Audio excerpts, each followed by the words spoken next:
Motorsports presents the NASCAR Busch Series. Tonight, it's the Busch Silver Celebration 250 presented by Shop and Save from Gateway International Raceway in Madison, Illinois. Delayed by some nearly 90 minutes now by rain, a huge crowd has turned out nonetheless, celebrating 25 years of one of their local companies' pride and joy, the NASCAR Busch Series at the sports home track. The series sponsors home track, if you will. And boy, we had a downpour and a thunder and lightning storm earlier that cleared the grandstand, sent the teams and fans ducking for cover. But now that beautiful orange last sign of sunset on the horizon and clearing skies, and now we're getting ready to get this race started. As promised, we're back. You did. And we're going to take you to the indication, and then we're going to get this race started. You see everyone standing here at the racetrack. Let's go trackside for the ceremony. And now for the night's invocation from Raceway Ministries and one of Gateway's own track chaplains, Mr. Mike Jones. Let us pray. Lord, we come to you in prayer this evening, asking and thanking you for many things. We want to pray for the safety of the drivers, crew members, track personnel, and fans. We want to pray that you give the drivers strength and in the situations which they feel they need it. We want to pray for all the brave men and women serving in our armed forces. May we never forget that freedom doesn't come free. And may we never forget those who paid the ultimate sacrifice in ensuring our freedom. In our Lord's name we pray. Amen.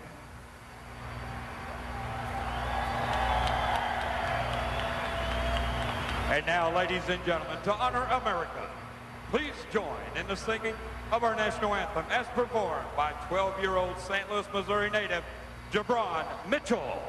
Oh, say, can you see by the dawn's early light what so proudly we held at the twilight's last gleaming, whose broad stripes and bright stars through the perilous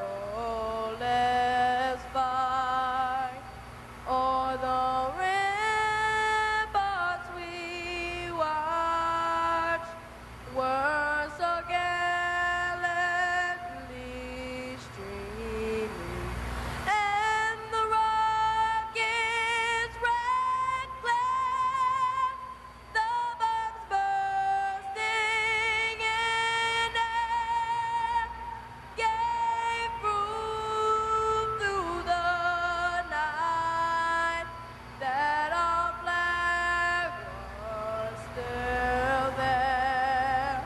Oh, say does that star-spangled banner yet wave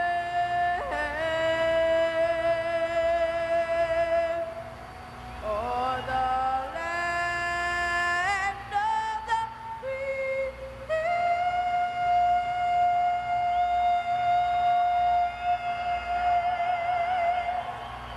And the home of the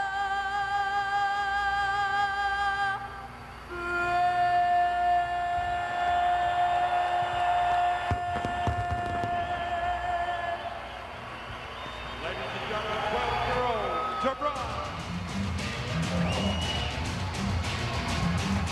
And so it's almost time to go racing.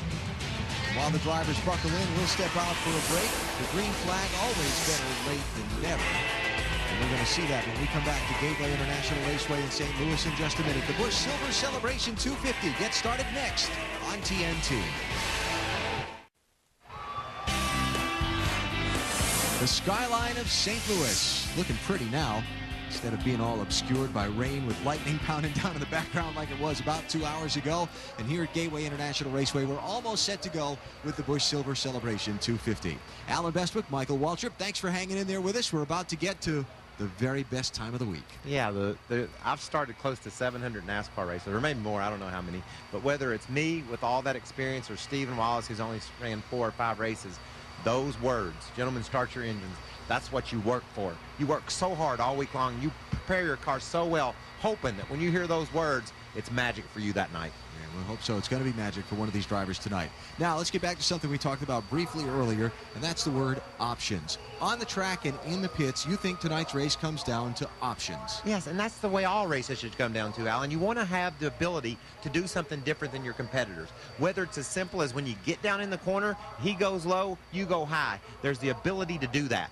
And a track like St. Louis that has one end that's tighter than the other, guys will handle better in one end than they do the other, so that'll give options as well. Maybe a guy's better in 1 and 2 than he is 3 and 4, so he'll take advantage of that. And then the other thing is the way the tires hold up.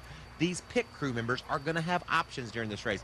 Do I pit early and get me some track position and try to hold on, or do I pit late? Everybody's going to be interested to know when the lead cars are going to make that final pit stop. And strategy's been so important in winning these NASCAR races these days. As a driver, you're buckling in now. It's rain. The conditions have changed since you practiced your car last. What are you thinking about? I'm thinking about if I'm on the inside, I can't bump that guy out of the way because I'm going to be loose up under him. And if I'm on the outside, I'm thinking this cat beside me might get into me. I got to be careful.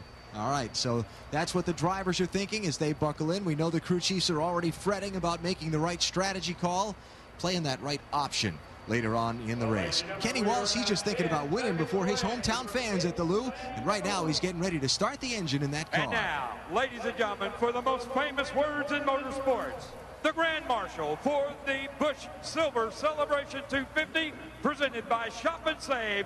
Please welcome the first ever NASCAR Busch Series champion, Mr. Jack Ingram. Ladies and gentlemen, get ready to rumble! Start your engine!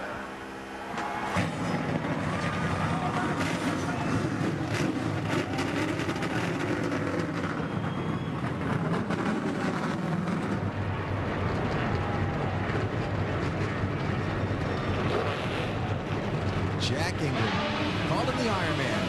Had a chance to talk to him yesterday. In great spirits. Obviously loving his role as Grand Marshal tonight. Oh, having a big time. That's a Busch regular. You wonder what a Busch regular is? Jack Ingram defined the Busch Series. Green flag coming up from St. Louis next on TNT. We're ready.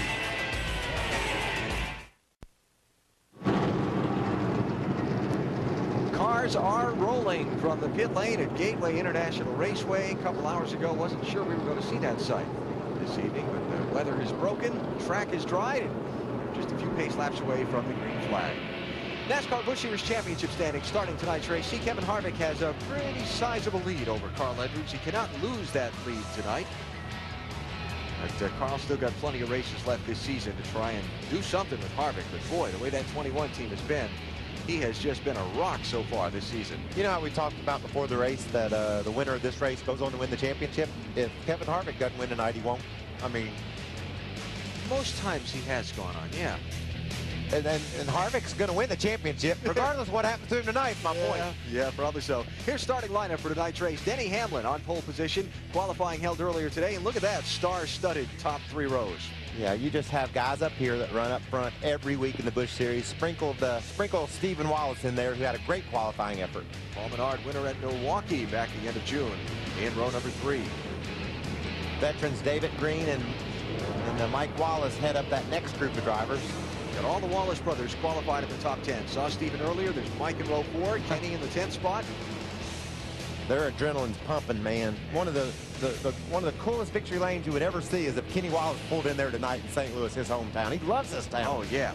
Reed Sorensen, defending winner of the race in row 7. He had a flat tire on his qualifying lap, which explains why he wasn't up in, say, the top 2 or 3. Yeah, he was all day long and expects to be there again tonight. He won this race a year ago.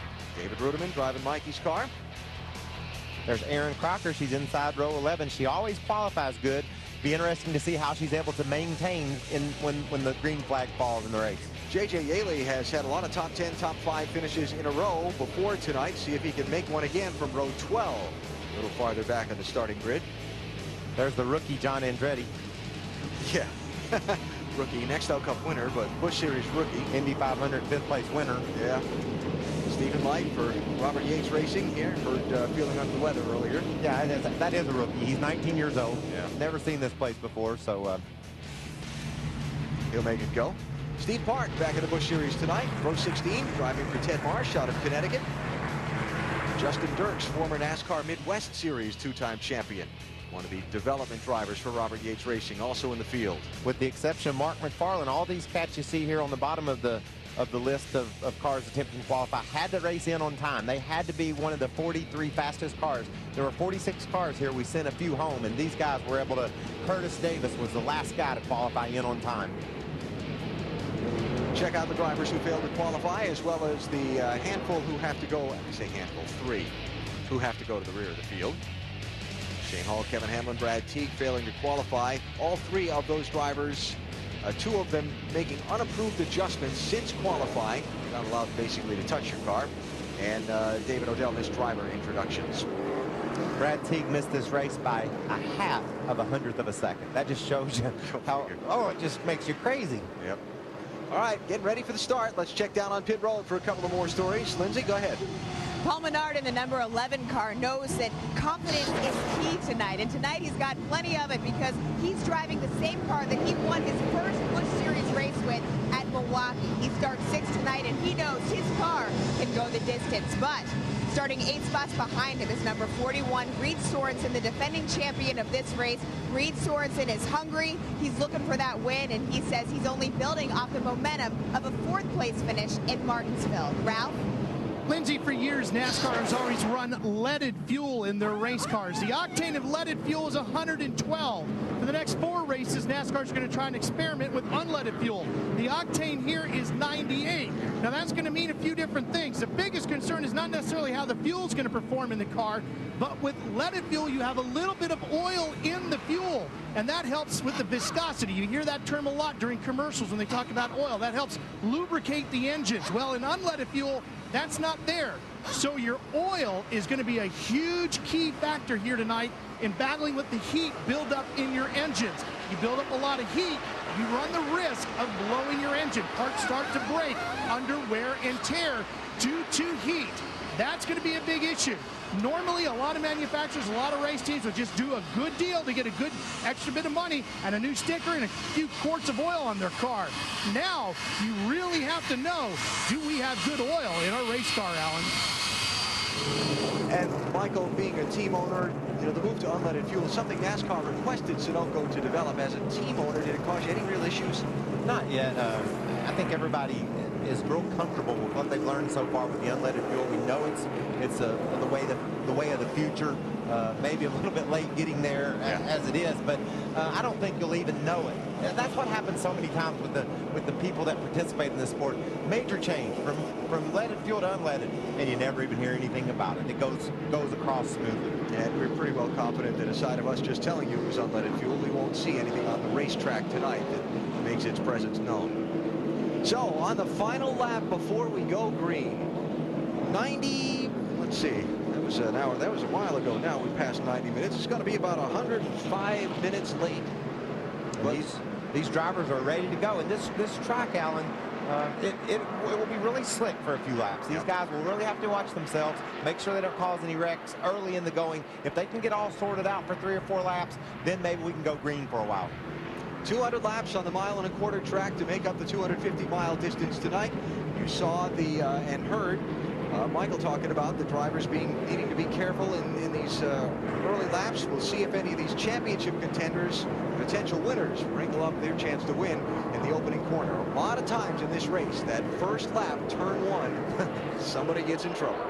And it's all because of the tightness of turn 1, Alan. When you race down into turn 1, it's a real sharp corner. It's a little bit rough getting in, and your car will jump out from underneath of you, and you will promise you had no indication. It just got out from under me in a hurry. It's almost green flag time. Are you excited? I can't wait. I love this racetrack. It does everything for me. It's got it all. We are racing in St. Louis, finally.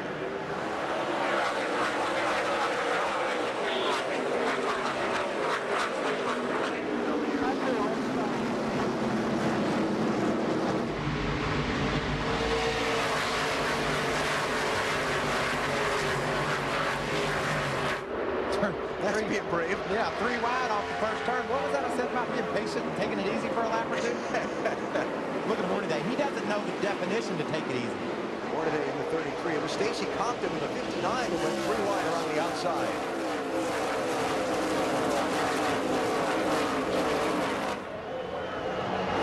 show up for there, Alan. These cars streaming down that front straightaway underneath the lights with all the fans watching.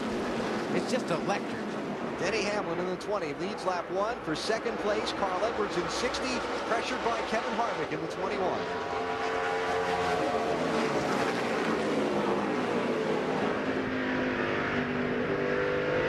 Harvick in a backup car, digging right around the bottom of the racetrack.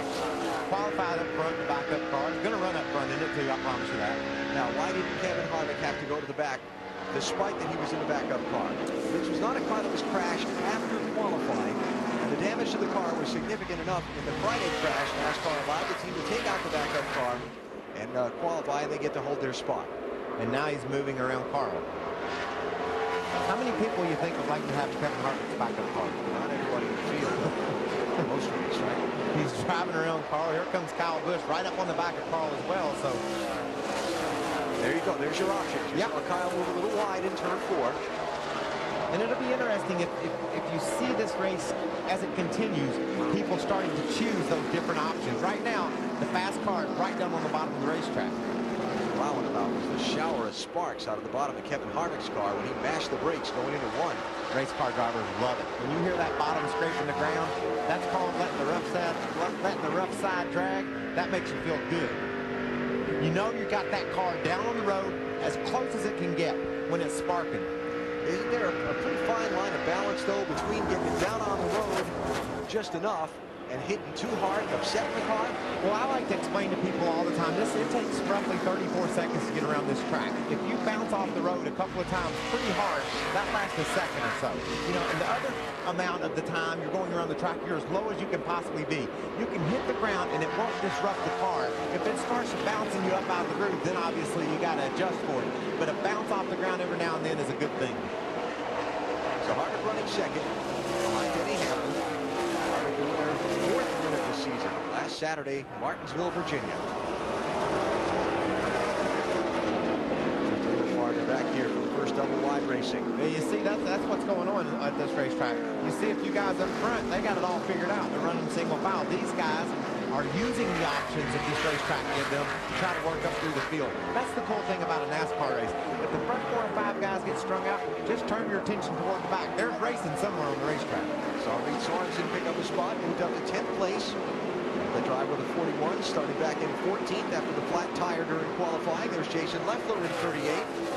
Racing for 12th with Regan Smith in the 35. Smith slipping back just a little bit here. You see Leffler's car bouncing off the ground. That's not the car bounced off the ground there. That's a little backfire out of the engine of the 35 car. 56 is Kevin Grubb. Good to see him back, isn't it? Yep. And ever since he's returned, he's been fast. So picking right up where he left off. Let's get back up front and talk some about the championship leader running second, Kevin Harvick. Ralph? Alan, earlier today I spent some time chatting with Kevin, and I was talking to him about how he's been maturing as a race car driver, and he said the biggest change he has seen in years in himself came this season. He said, I've learned how to not worry about the little things. It's something that all of us on a day-to-day basis stress out over. How do we deal with the issues of the day? He's come to grips with it. He's figured out how to compartmentalize all that stuff, get rid of those issues, and just focus on the racing. I said, who helped you? Thing was Jeff Burton coming over to Richard Childress Racing. I watched him, I learned from him, and it's made a big difference, and my life's way better because of it. Lindsay? Ralph, well, his life might also be relying on a little bit of luck, because listen to this. He's got something with the number 21. He's had his first Busch Series win on his 21st start. He now has 21 Busch Series wins to his name. He has 21 races under his belt in this series, and he's led 221 laps of 400 here at St. Louis. By the way, he drives car number 21, and he's in number 21, the pit stall. Sounds like you ought to be playing blackjack, huh? Sounds like you've been hanging around my brother. Yeah. Daryl, get some numbers going on you in a hurry. Yeah. Harvick's got his hands full now after getting second place. Carl Edwards is pestering a little bit. And, you know, that was just Carl just sampling the water, seeing what it's like to slide up, seeing if he could maybe not lose any ground to Kevin the first time he rolled up. Next time he slides up to the high side, he might see if he can gain a little bit. Just trying to figure out where the groove is, what his car will hold in the turns. Obviously, he's got a fast car. He's driven right up back on the back of Kevin, and they've driven away from 4th, 5th, and 6th. First 3 have broken away from the field. Carl, the second-place driver in the Busch Series Championship, coming in. We told you he's quite a bit behind Kevin Harvick as far as points are concerned. Carl with 3 wins of his own already this season. And we talked earlier, if you weren't with us right at the beginning of the broadcast, when it was we were filling time waiting for the track drying, Carl would flip out doing here in St. Louis. Look at this gaggle. Unintended. Unaccepted. Johnny Sauter 00, John Andretti 10. We heard Johnny Sauter saying he didn't necessarily like this place. He's not running up to the standards that that team is used to running for sure. He's way back in the 25th spot. And they're generally a top 10 car. Races on the inside of Stephen Light. See how high Light went? Options. It's that 99 car behind him in the mix there too, isn't it? No, it's a 98 car. Sorry, it's Aaron Crocker. Aaron Crocker. There's your race leader, Denny Hamlin. Winner last Sunday at Pocono in the NASCAR Nextel Cup Series. And already a couple of NASCAR Busch Series wins so far this year. We're racing in St. Louis. The fans are loving it.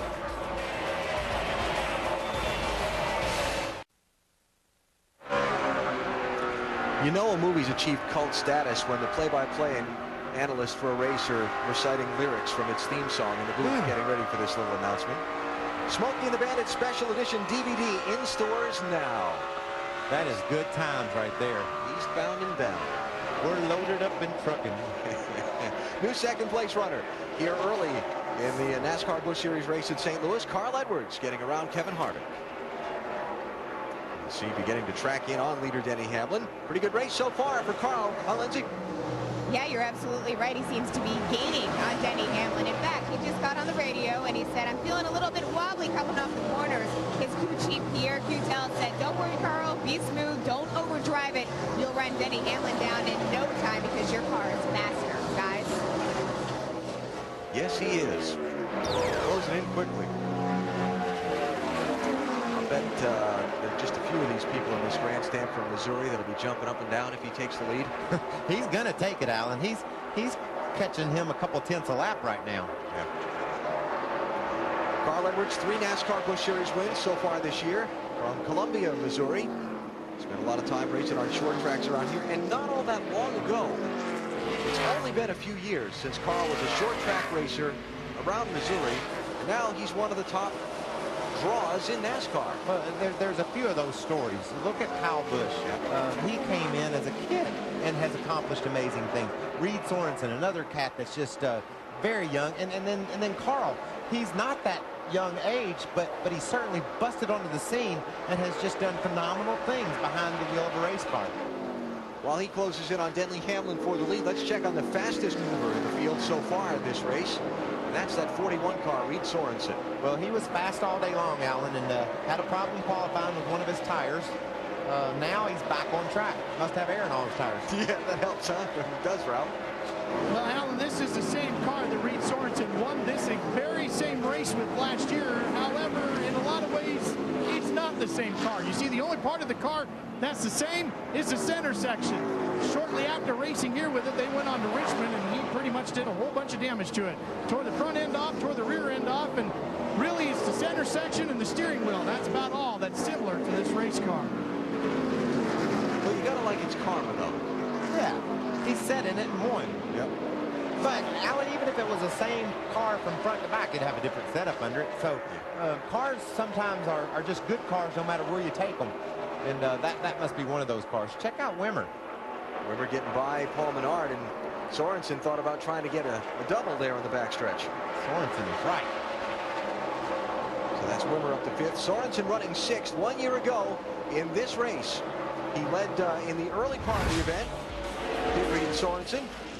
And get shuffled back in the field by pit strategy. Then a great fight with Martin Truex in traffic. Sorensen taking the lead with 32 laps to go. Held on after a late caution and a final restart to score his first NASCAR Busch Series win. At a big day. Tender age of 19 or 19. Oh, he's 20 now.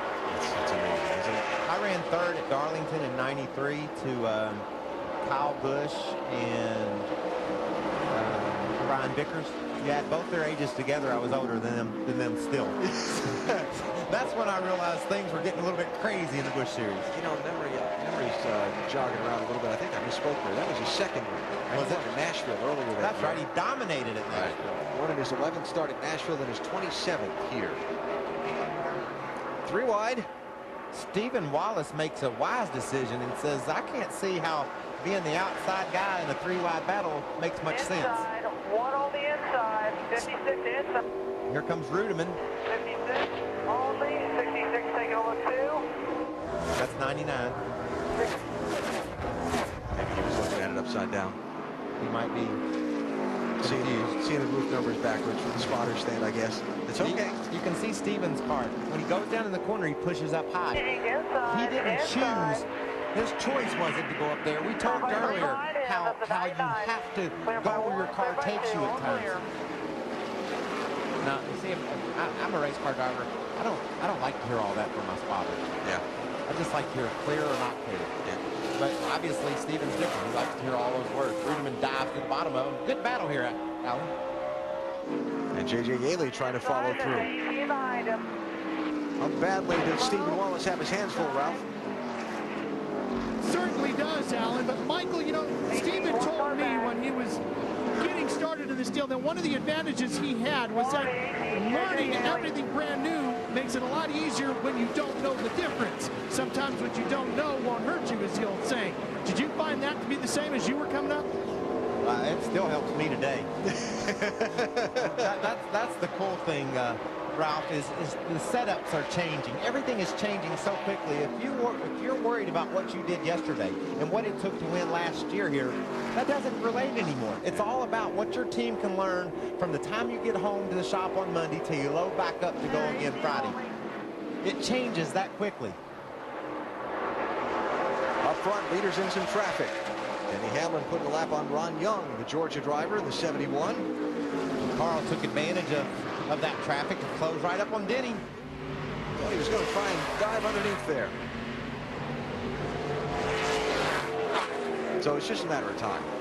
Well, I'd say that, but every time Carl gets close, Denny looks like he's got about a 454 Gertie under the hood of that thing. He shoots down the straightaway, doesn't it? Yeah. A 454 Gertie is a big motor. It's a big motor since they only run 358 cubic inches. Right. Yeah, okay. People are thinking at home, what's he talking about? They thought it was some special model of car.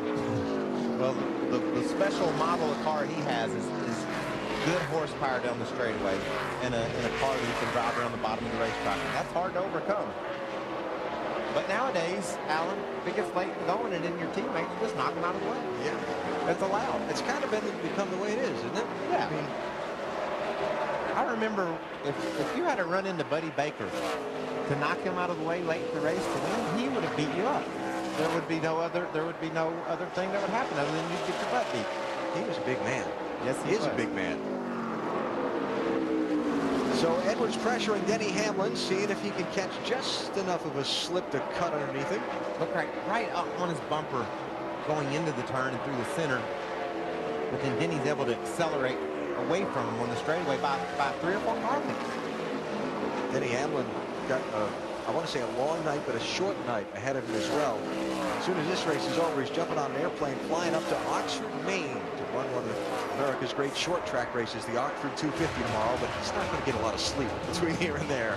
You could never predict what a race car driver is going to do next. Why would you want to do that? It's a race on a day off. Denny Hamlin out in front in St. Louis tonight.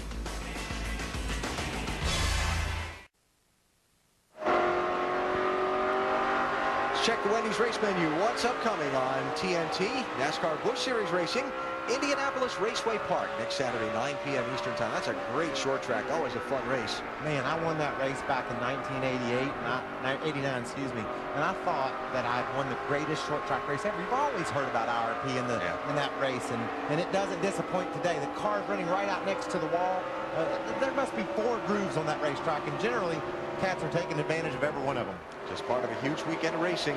The Brickyard 400 next Sunday, NBC, 1:30 Eastern Time, our Wendy's race menu. Pretty hot race for the lead. That's Dale Jr.'s car there, that Make-A-Wish Chevy. 83, that's Shane Huffman. His 2006 Busch Series debut being passed by the top two. More on the second place car, Lindsay. Yeah, Carl Edwards just got on the radio and said his car is starting to feel a little bit stiff. But then again, he told me before this race that he absolutely loves this car. It gives him a lot of confidence because this is the same car that he won with in Nashville and also at Loudon. His best finish, by the way, at this track, third last July. Alan? All right, Lindsay, thanks. So Carl hanging right in there, although giving up a little ground these last couple laps to Denny Hamlin. How about Hamlin, Ralph? Well, I just spoke to crew chief Dave Rogers about the 20 car, our race leader here. And hang on, Ralph. Got one on the wall. Turn 3. J.J. Yaley. Wow. Now, Alan, I don't know what happened to J.J., but he hit that wall, clobbered that wall, but the safer barrier has taken care of him. He's able to drive off in it. You know, years back, he would be welded to the wall over there. This is crew chief Jason Ratliff looking on. Remember, Yaley talked to us in our pre-race coverage about not having an overwhelmingly great car tonight, and that they struggled with it in practice and seemed to make it worse each time they went out. And they've got some work to do on it now. Yaley started in 23rd place. Watch the top right of the screen and you'll see this 18 car come into the frame. Let's see if we can figure out what happens. Looks like he wrecked on the straightaway. And that was still up on the back straightaway, wasn't it, Alan? All right, that's inconclusive. Let's get a look from Kenny Wallace's car. That's just the tail end of it.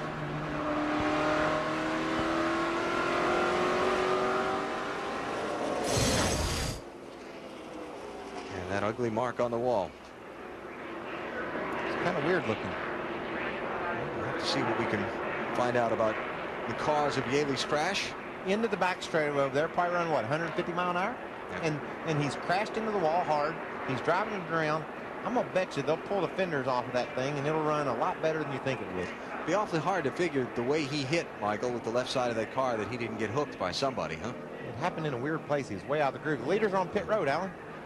So here we go with the strategy calls. 38 laps.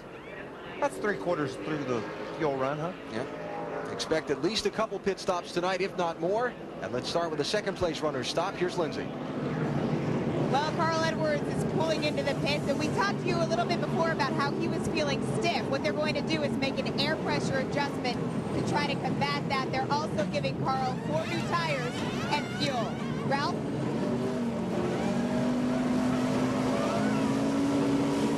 Tim Sheets goes to work on the front of the number 20 car as this car has been struggling through the middle of the corner. It's been very tight. So they're going to put a half a pound of air into the left rear and raise the track bar 1 round. This is chassis number 2043, which last one from the front at Darlington earlier this year, Alan. Big scramble off pit road. Carl Edwards losing several spots on that exchange of stops. Reed Sorensen picking up a few, but no contest up front. Denny Hamlin's team hangs on to the lead on a set of caution flag pit stops. Under yellow, back for the restart in a minute on TNT.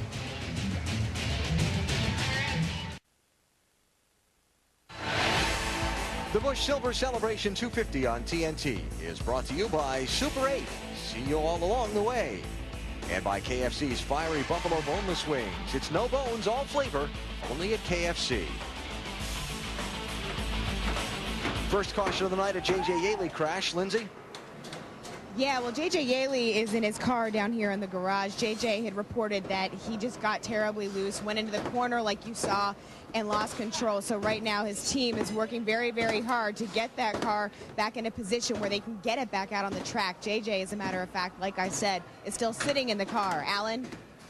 Fifth place driver in points coming in as we go green. Now these restarts make me nervous here, Alan. See how far down the front straightaway Hamlin is before he accelerates right there? All these guys in the back will accordion up, and they've got to see them diving out. That's because they've misjudged who took off and who didn't. You'll see a wreck there every now and then, and it might happen tonight.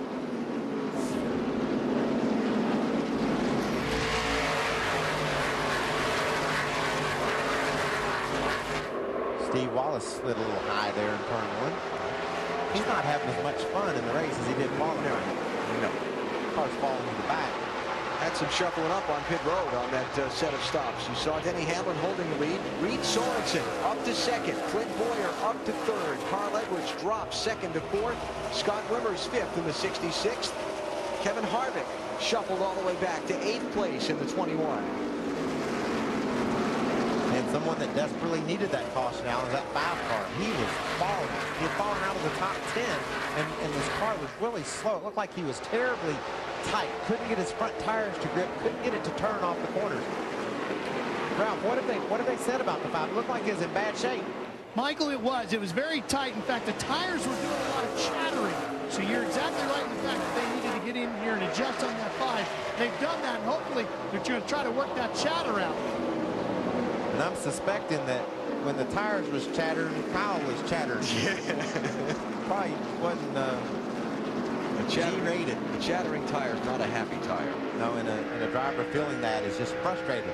You know, they practice that car all day long, and you'd like to think that right off the bat you would be closer than you would handle better than that. You could run better than you are. And you're just frustrated, and you have to explain to your crew how bad it is, hoping that they can make the adjustments that'll fix it. Kyle right now with a fairly nice recovery. He's running in 8th place. Kevin Harvick passed him there a minute ago for 7th in the 21. Still doesn't look like it's fixed. Looks like to me it's still too tight. Use the curve there a little bit. You see that, Alan? A lot of times the drivers will do that. They'll hang that left front tire down on the curve, hoping to free the car up, make them back in, kick out, and drive off the corner straighter. Harvick started up front, Ralph, dropped back a little bit. Now he's starting to pick his way back toward the front. What's the 21 team saying?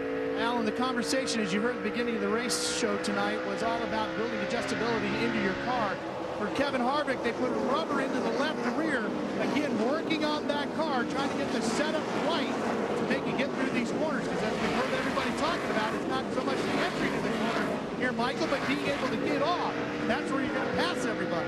Well, the straightaways around for so long that if you push off the turn, you give away all your momentum. And a guy that's handling well off the turn, he can have 20 less horsepower than you, but he gets that gas down, he uses what horsepower he's got, and he can drive up beside you. Exiting the turn is the most important thing to have your car do well here, and it's the hardest thing to accomplish. And it explains why the 21 lost a few spots on pit road, because they took the time to put that spring rubber into the car on the stop while the tire was off. There's Harvick.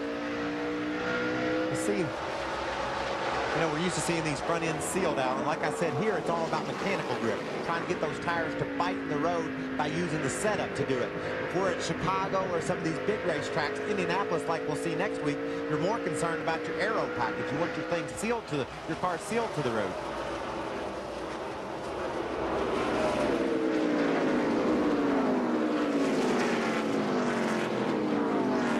Harvick's down on that curbing again, like we saw earlier. He's down on the curbing, trying to use it to help his car turn, trying to get up under Paul Menard. He's got a fast car. He got around the 5 car, and he's driven right up to the 11, so he'll be a factor before it's over.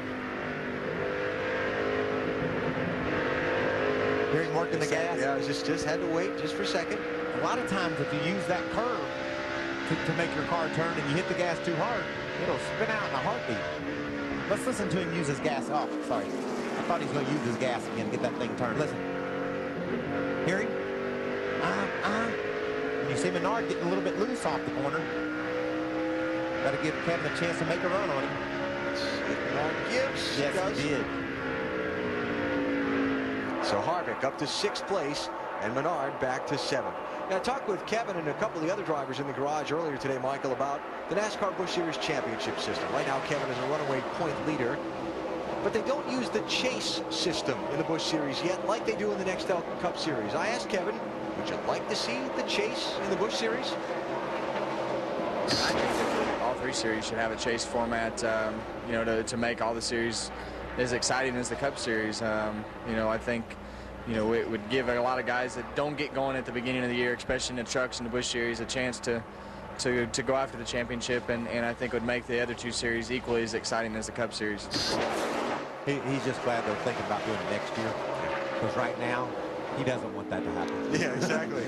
He's got this championship won. We're just halfway through the season. 348-point lead starting the night. And the way he competes and how fast his car is, all he has to do is show up. Things tight up front. Reed Sorensen hanging right there with Denny Hamlin since this restart. Reed's not let Denny get away at all. And just a lap or so ago, before they caught some traffic, all 5 of the cars up front were bumper to bumper. They've separated a little bit now as they work through traffic.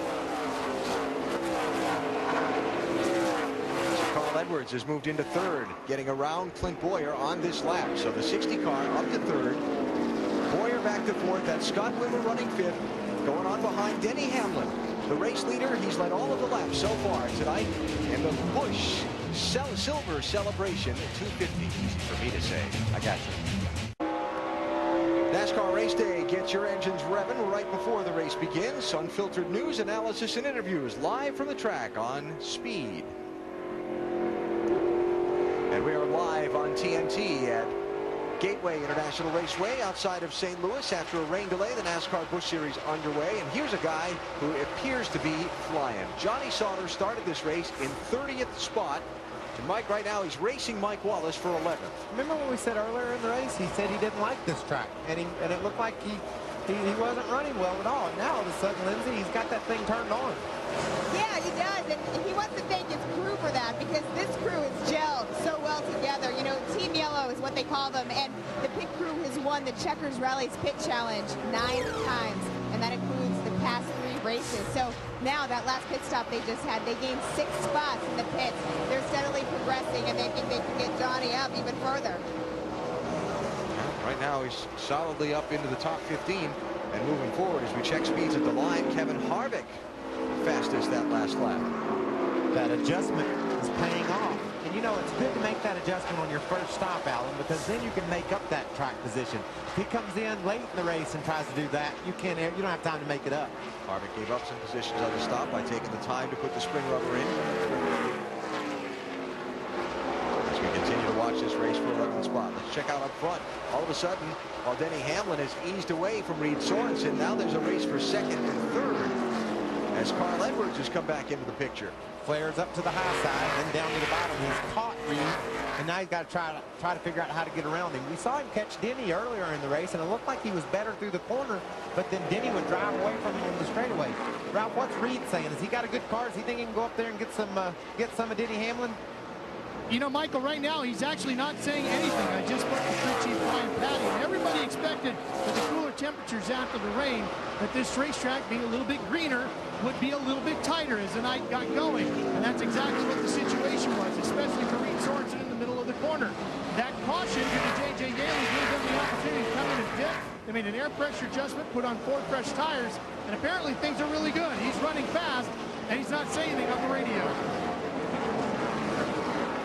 You know, people talk about the racetrack changing, the conditions on the track change, and it affects the handling of the car. Not so much that the track changed, but how the car reacts to the racetrack. In this case, Reed Sorensen's car gripping the track differently than it did before the rain during practice. I wished I could explain to you how many adjustments you can make on one of these cars. Yeah. I mean, a pound of air pressure out of one of your tires can make it handle differently. So when the conditions change, all those variables have to line up in order to be able to run like this man is right now. It all has to work together, and some guys just don't have it working right now. I love to describe race cars to people that maybe are new to racing in general as rolling science projects.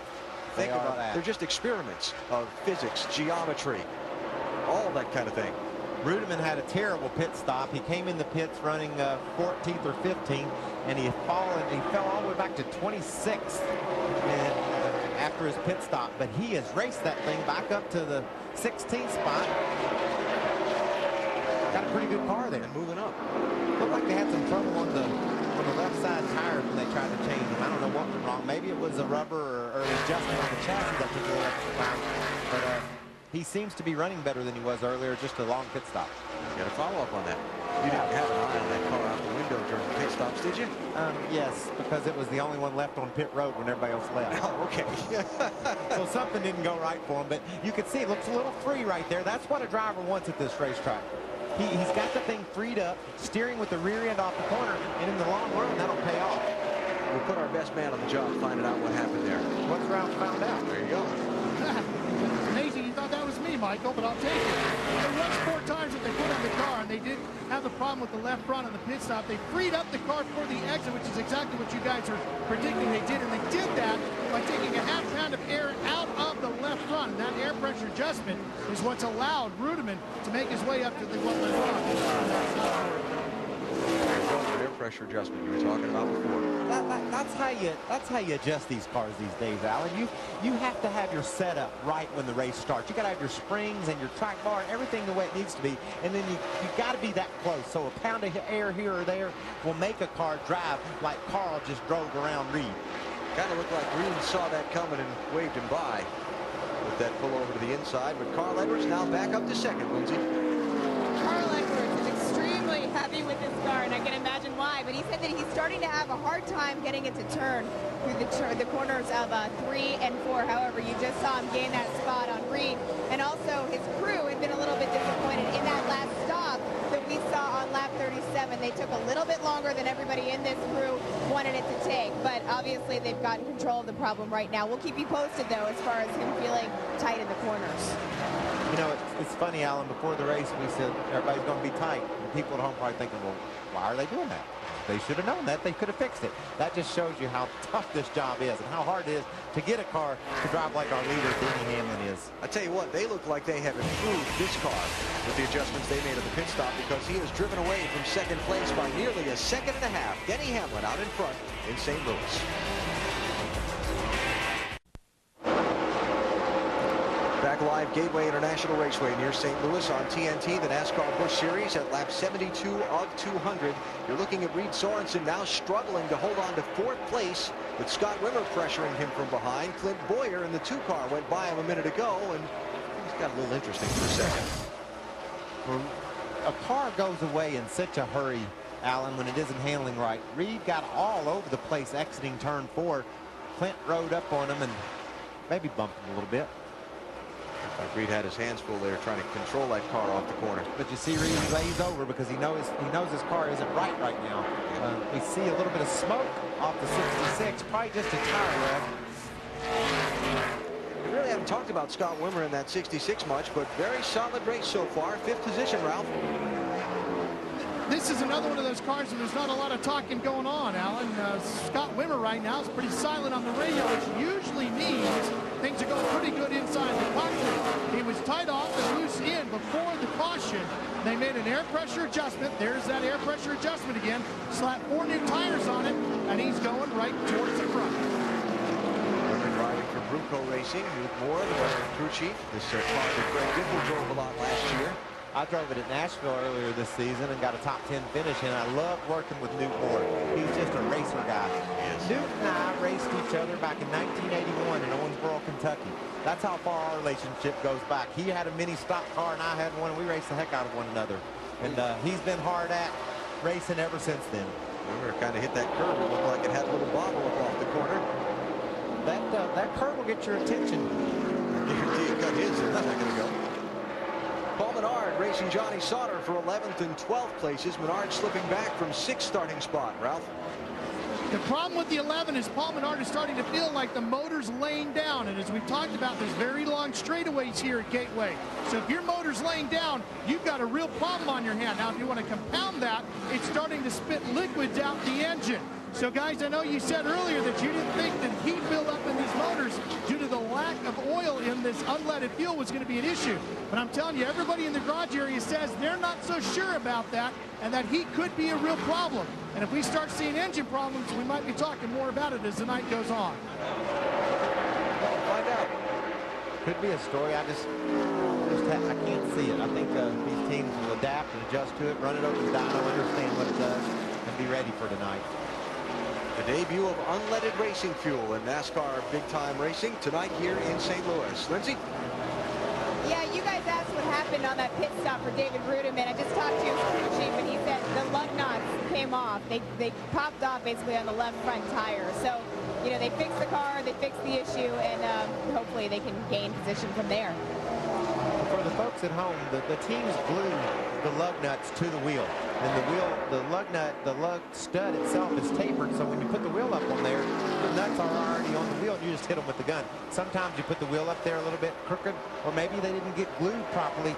Some will pop off. It looked like maybe multiple. We see one pop off a lot. Looked like maybe multiple ones popped off on that in that case. There's Denny Hamlin, the leader, trying to find his way through side-by-side lap cars, and Carl Edwards coming into the picture in a hurry. I bet you Carl's grinning. He's got a car he can win a race in his hometown with. That's a good time right there. Yeah. That's 83 of Dale Jr.'s car of Huffman. He's already got one free pass. He's going to have to get lucky to grab another one here and get back on the lead lap. Denny Hamlin had a big lead over Carl Edwards a little while ago. That's kind of evaporated, Ralph. You saying anything? Yeah, it did evaporate, Alan. And when they first put these 4 new tires on the car, it was a little bit loose, and he was complaining about that. As this run started to develop, the car started to turn around pretty good. However, he really wants more bite coming off the corner. And as we've talked about throughout this race, getting off the corner is the key, and that's probably where the rest of the competition, especially Carl Edwards, is making up the ground. When you dive down into the corner, you got to get your car turning in the center, and then once you accomplish that, you get your car turning in the center, you mat the gas. Well, then if it pushes off, or if you can't get it to turn off, you lose all that momentum. So again, the key to running well here is having a car you can drive up off the turn wide open. Use all that power you got under the hood. Denny Hamlin told me his win at Darlington validated for himself and his team that they could win on the big oval tracks. He's out in front in St. Louis tonight.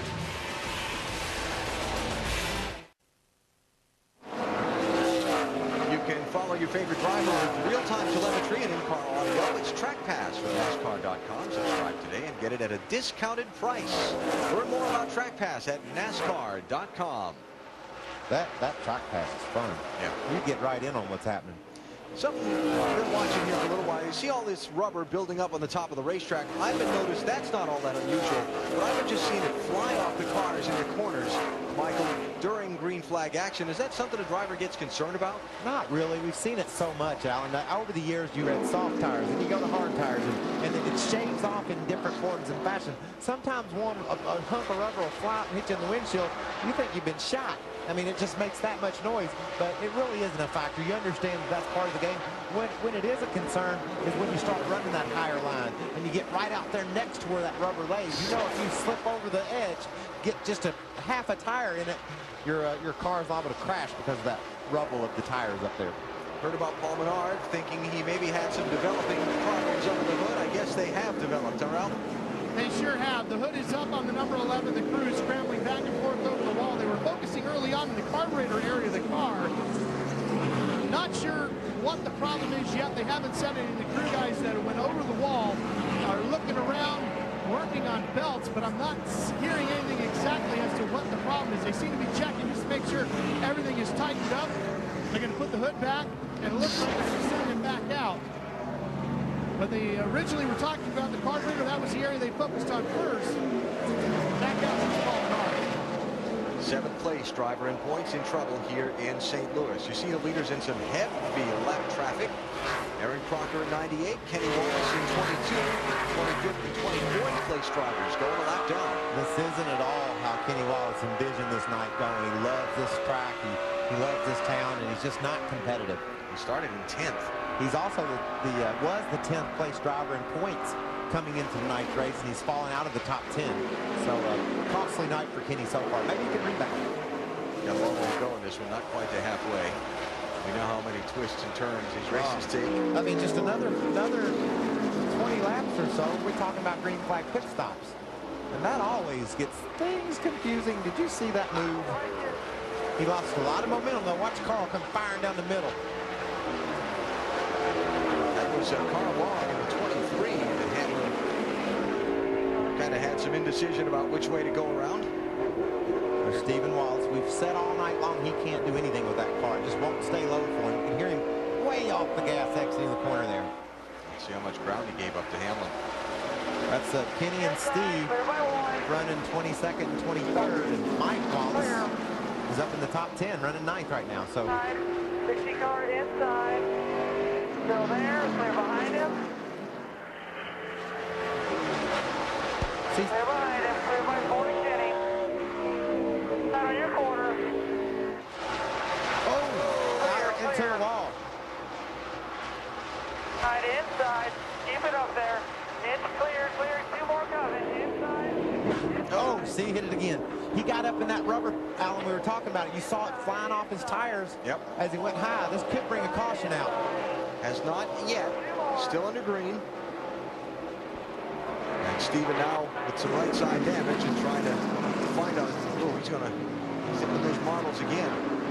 You see, that was a case where he should have just taken that blow and backed off and got it back down out of the road. He tried to get that thing going again and just was up out of the groove and got in that rubber and hit the wall. So Stephen Wallace will head for pit lane and get some work done on the car owned by his father, Rusty. Up front, no change, top two. Still Carl Edwards chasing after Denny Hamlin. Hamlin has led all of the laps in tonight's race so far. We're just about to halfway here at Gateway International Raceway.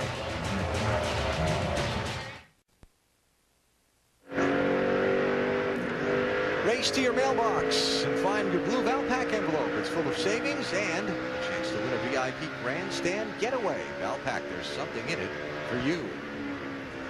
TNT Live, Gateway International Raceway outside of St. Louis. Alan Bestwick with Michael Waltrip tonight. Ralph Shaheen and Lindsey Zarniak on pit road. You're watching Kevin Harvick in 6th place, the 21, the Busch Series championship leader, try and take 5th from Reed Sorensen.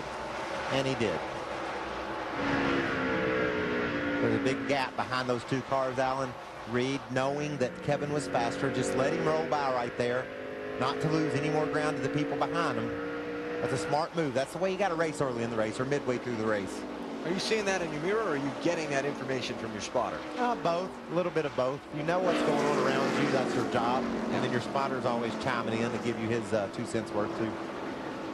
Kevin Harvick started this race in 3rd position, fell back, took some extra time on the first set of pit stops to put a spring rubber into that car, now trying to make his way back toward the front.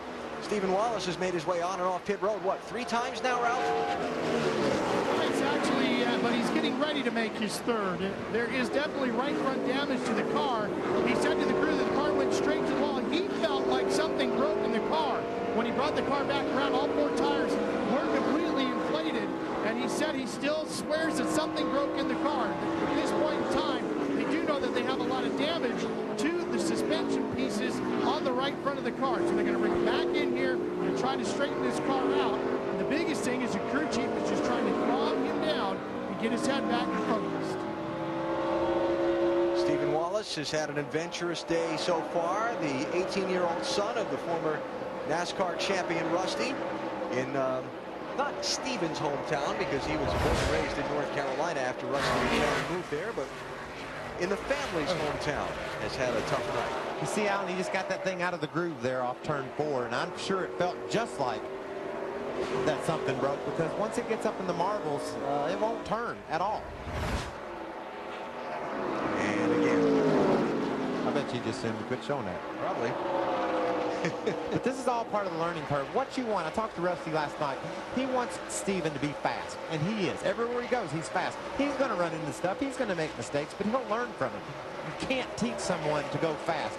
You can just teach them how to race smarter. Steven right now 5 laps down in 35th place after the pit stops for repairs. No change up front. Denny Hamlin. Actually, I say no change. He's moved away from Carl Edwards now. And this is kind of a repeat of what we saw in the first green flag run of the race, Michael. Carl closed in, and then later in the run, Denny got away.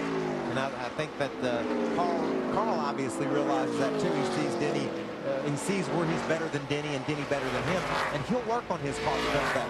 Denny might not realize it as much as Carl does because he's watching him get away. Carl will be more inspired to do something to his car to try to beat Denny than Denny will be trying to fend off Carl, because right now it's all working. But that's what happens sometimes. The guy behind you works on his car, you're afraid to do much to yours, and all of a sudden that guy gets better than you. J.J. Yaley coming back onto the track after repairs in the garage from his bounce off the wall. Back at lap number 39. Only caution of the race so far. And the pit window's open. Yeah, and the green flag pit stops have begun. The 56 car of Kevin Grubb was running the 11th spot. He came to pit road.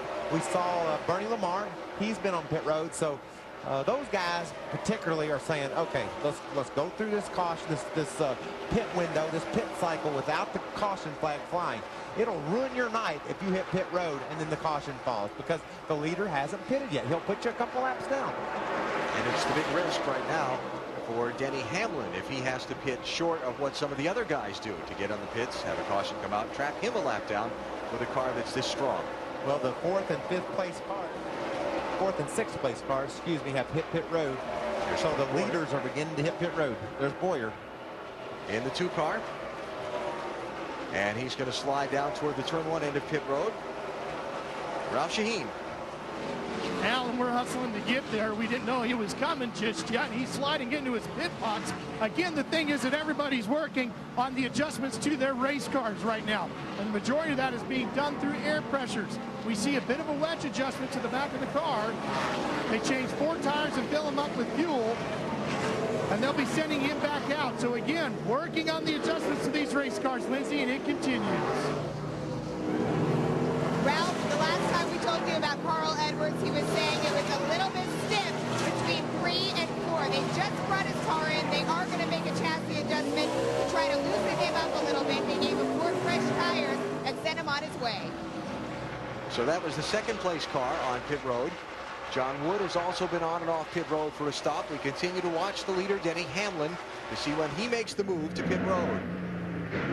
Kevin Harvick on that access road inside turns 3 and 4 that you have to use to get onto the pit lane here. And people were worried about that earlier when it was raining. They didn't want to have to hit that pit road access, road when it was wet. And obviously it's dried out. You still have to be real careful, Alan. It's flat down there. Lindsay?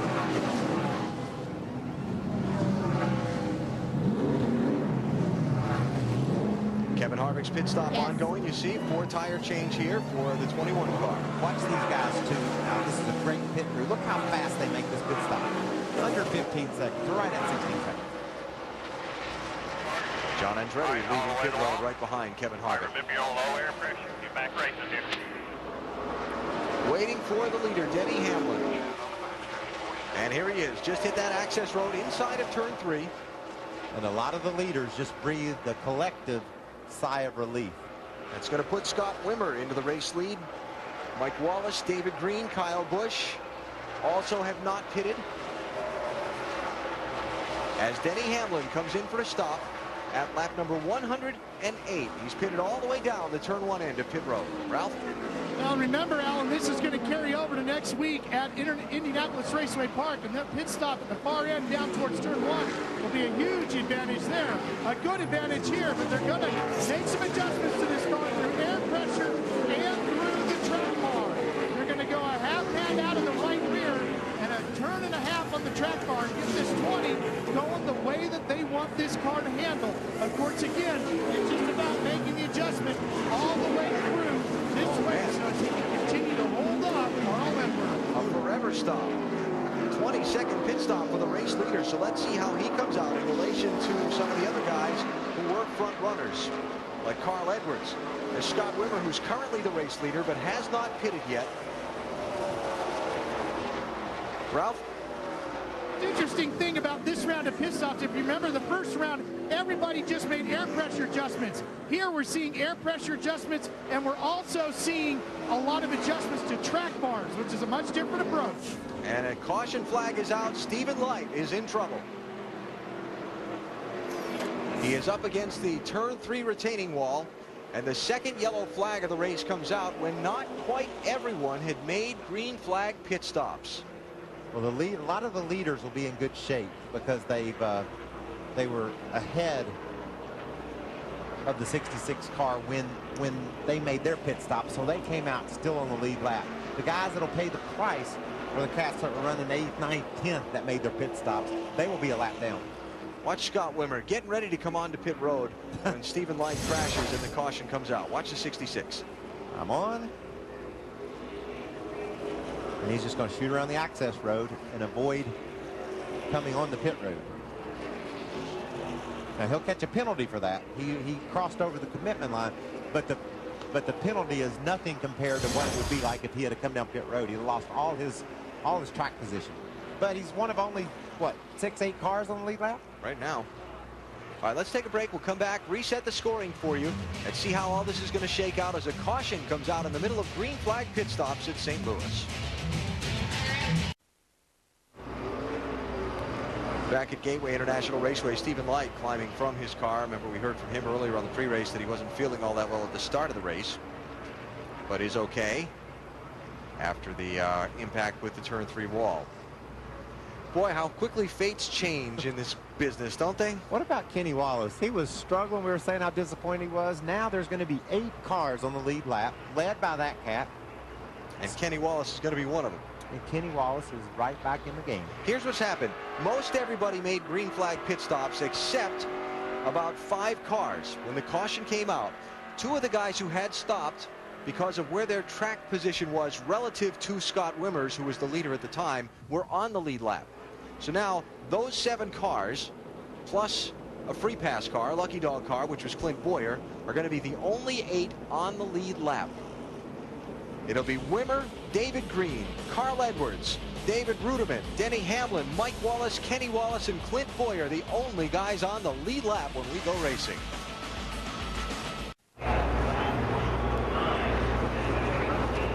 Have a need for speed? Win big in the Zantac Need for Speed Instant Win Game with a 2007 Ford Mustang. A trip for 2 to Talladega Superspeedway and get to meet AmeriQuest Racing driver Greg Biffle. The Zantac Need for Speed Instant Win Game. Look for specially marked packages for details. Zantac, doesn't that get you not to have indigestion anymore? Believe so. Or is it allergies? I should have not said that, should I? We'll find out. Calling Dr. Waltrip. Dr. Waltrip. He's just prescribed a headache for the sales department. Coming back to St. Louis for the restart after this.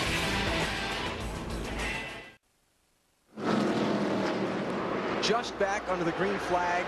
The words I keep thinking of here, potential mess for the leader, Carl Edwards. Now, I got some good news for you and some bad news for you, Carl. You finally got the lead. There's 16 cars on the tail end of the lead lap ahead of you, or fighting to get a lap back ahead of you. This is potential for disaster. Look at Carl. He's all up in the middle of a bunch of traffic, and there's Denny Hamlin breathing all over the back of him. That's 4 in the lead, the 20 and the 60 in the middle of this pack. If you're new to NASCAR and want to know how they got back there, they stayed on the racetrack. The guys who had not pitted yet, caution came out, pace car gets in front of the leader, bottles up the field. The front guys that had not stopped went to pit road. They come back out at the tail end of the line. Carl Edwards gets in line behind all these other guys who also did not pit. They stay out to try and be in front of the leader. They're basically 1.25 miles behind him, but they call that tail end of the lead lap. Just makes a big mess. It makes a great story, though. Carl's wanting that lead so bad, he finally gets it, but he's not ahead. That's got to be depressing. Lindsay, what's he saying? Alan and Michael, his crew chief just got on the radio and was like, hey, Carl, this is an absolute mess. So they're right there. They know this could be possible catastrophe, but hopefully they're hoping that Carl has enough gusto to stick with it and get through this. Well, he doesn't have any choice. It's not about gusto, it's about winning. And this is some of the twists and turns we talked about before the race started, Alan. This is what you got to deal with to win a race. This series is so intensely competitive, you don't know what set of circumstances you're going to face between the start and the finish to get the win. Look at Hamlin looking 3 wide for the race lead.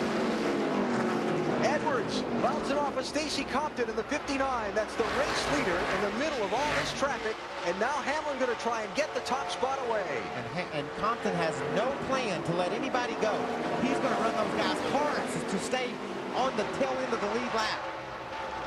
Edwards looking to come back underneath. And Stacy Compton right in the middle of all this stuff. Gotta love this. And look lurking in third. There's Wimmer.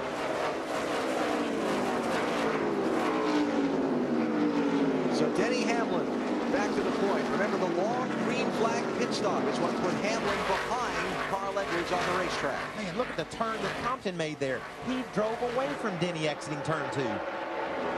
Scott Wimmer's driven right up on the back of the lead, too.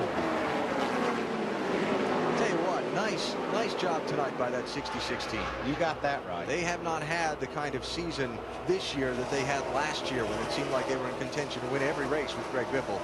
But nice job tonight. And good to see for Scott Wimmer, who told me a week ago, wow, look at Stacy Compton bottom out. That's when you're driving down in that corner and hitting those brakes hard. He's trying his best to stay up beside the 20 car. How about Wimmer, Ralph?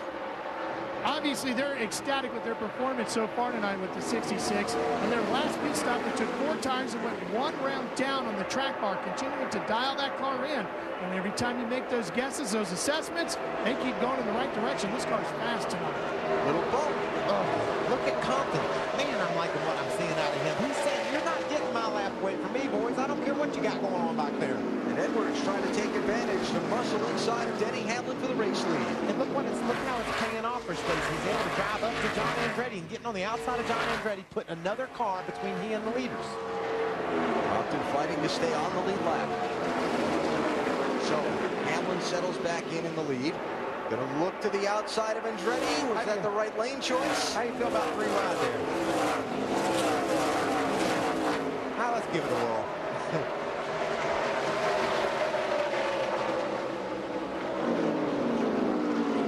John Andretti in the 10 is 2 laps down. Now the leaders have gone by him, so he was not one of those guys fighting to stay on the end of the lead lap. But as long as you're 1 lap down, Alan, you got a shot. You got a shot for a good finish because you can hang in there, get a free pass, get back on the lead lap. Once you go 2 down, your night's over. You're not going to get a good finish 2 down. So Denny Hamlin back out in front. There's his buddy Stacy Compton. Lap down. And now the race for Compton, if the leader gets by him, is to stay in front of the 47 of John Wood,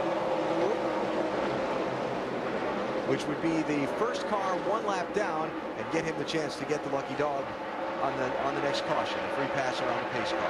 The only problem is Hamlin will go up there, eat up the guy that's on the tail end of the lead lap, and that'll put Stacy the second car lap down. And so that's why Stacy was so desperate to keep Hamlin behind him, not just to stay on the lead lap, but to preserve him getting a lap back.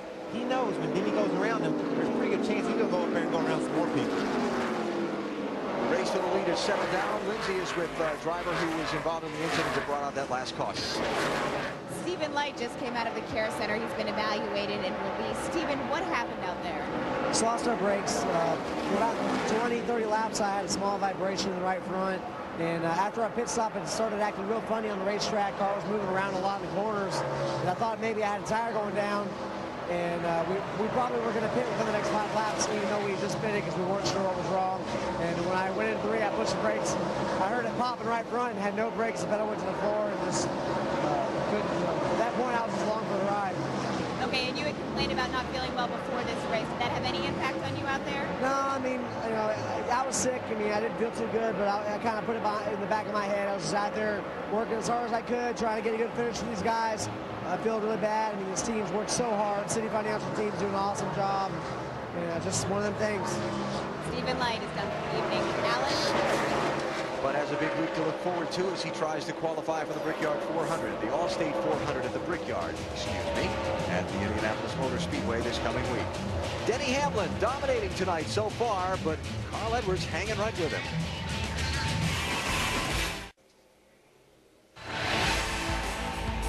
The Busch Silver Celebration 250 on TNT is brought to you by Carfax. Never buy a used car without Carfax. Get a Carfax vehicle history report. Ask your dealer or go to Carfax.com. And by Subway Restaurants. Subway, drive hard, eat fresh. Pretty good race for the lead here at Gateway International Raceway. Denny Hamlin in 20, Carl Edwards in 60. They've been the 2 dominant drivers in the race, only 2 that have led, as a matter of fact. But Hamlin has done most of the leading. Carl's got to be kind of frustrated at looking at the back bumper of that red 20. Can't really get right on him, but he can't do anything with them. They catch cars in traffic, and Carl gets a run on him, but then Denny's just stronger. Look at Carl's car down that left front, right in the center of the turn. We've seen that all night long. He just beats Denny through the center. Denny beats him off and down the straightaway. Hamlin has led 121 of 130 laps so far tonight. You know, that's a dominant performance, but when NASCAR, when you dominate, he's dominating by hardly. You know, he makes one slip and Carl Edwards is fine. That's how tight competition is, and that's what's so fun about our sport. Twists and turns like we saw on the restart. Yep. Guys on the lead lap, guys a lap down. And Denny just continuing to lead laps, but he's not able to drive away from Carl. They put Stacy Compton back 1 lap down. Now they put Todd Cleaver back 1 lap down. The 0-1 car is Jay Sauter. He is one of those tail end of the lead lap guys from the restart that if they overtake him, then becomes the first car 1 lap down. And that's significant. Being the first car lap down with a caution slide, you get the sprint pass, you get the drive time to make up the lap. And so you want to be that guy. That's who you want to be if you're a lap down. Checking out speeds at the line here. I don't expect the top 2 to be the fastest speeds because they're in such heavy traffic. Whoa, Hamlin! And Edwards is going to dive underneath and take the lead. Wow. Hamlin had his hands full in the middle of that corner, and it looked like he bobbled for a minute. Edwards got that center of the corner run and just nipped the back bumper. And by the time Hamlin got it straightened out, he was back in 2nd place. That was crazy. Did Carl just run into him? What happened, Alan? Could you tell? I thought Hamlin wiggled first, and Carl got it while he was wiggling. I would almost bet that's what happened, because if Carl had a turn, I bet he wouldn't have took the position. Let's see. He's down under a lap car. That's going to hurt his momentum. And Carl hits him. And then he hits him again. And then it passes him. What do you think about that? I think I want to see that one more time. I think it'll look exactly the same. Carl's at home, man. He's out front. Carl Edwards, the Missouri boy, now leading. Let's see if he can hold it to the checkers.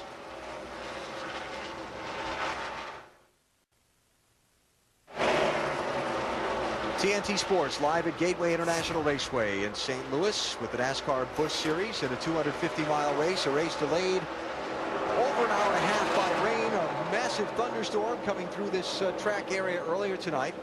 And setting us back a little while, but eventually the track dried. The fans still here, stuck with it. We appreciate that you did too. We've seen some pretty wild racing here lately. Carl decided his car was faster than Diddy, so he would just knock him out of the way and go up there and lead. I tell you, if you ran into Dale Earnhardt like that back in the day, you better make sure you were fast enough to drive away from him, because you wouldn't make it to the next corner. Top 10 through the field and check on our front runners. We'll start with the leader, Carl Edwards, and Lindsay. Carl Edwards holds firm to that top spot, and you guys saw that. Your eyes weren't deceiving you. It was just a little bit of a love tap there for Denny Hamlin. His crew right now is debating whether they think that he can make it the entire way, but he had said that his problems feeling stiff in the corners are getting better, and they're just going to make that choice. But right now, he loves his car. Ralph? Denny Hamlin's car is really tight, although he seems to be making his way to the front of the field okay, but it's not performing the way he wants it to. He is going to have to make one more stop, as is all the rest of the teams. They're planning their next stop to come around lap 180. That next car that we'll talk about is Clint Boyer. Now, Boyer is only, his lap times in the radio is all about all he's hearing. The 2 cars seems to be pretty good. He's very happy with it. No conversation back and forth from the driver.